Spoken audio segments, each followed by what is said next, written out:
Imaš naštudirane vse kriptofinte, tudi varnostne? Šola preživetja. Z Jožetom.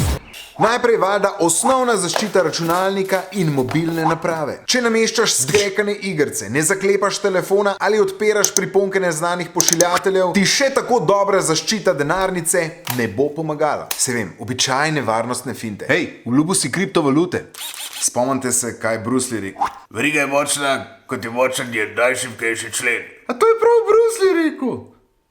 Ja, ok, to zdaj imamo, zdaj pa kriptofinte. Najprej borza oziroma trgovalni račun. Na borzi imej samo toliko, kolikor si pripravljen izgubiti. Zakaj? Se je že zgodilo, da so se borze čez noč zaprli. Ja, čez noč. In vse, kar je bilo tam, ne verjameš. Pogooglej mt.gox ali btce. Kaj?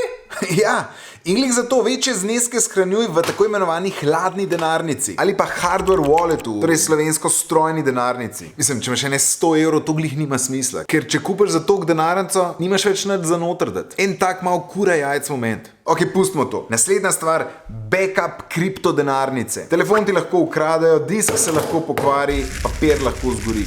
Zato rabiš backup. Ampak kako? Datoteko, ponovadi wallet.dat, shranite na 2 različna medija, ta pa na 2 različni lokaciji. Ampak različne denarnice imajo različen backup. Pozanimaj se za svojo. Ključne 3. Prvič, dvofaktorska autentikacija na borznem računu. Če ne veš, kaj je to, googlej. Drugič, backup denarnice. Naredi ga še pred prvim nakazilom. Tretjič, večje zneske vedno hrani pri sebi. Najbolje v hladni denarnici oziroma strojni denarnici. Še več kriptofint na varni na internetu.si. Ne pozabite video lajkat, deliti ter s tem svojih kriptofrendov obvestiti o morebitnih težavah. Pa veliko sreče!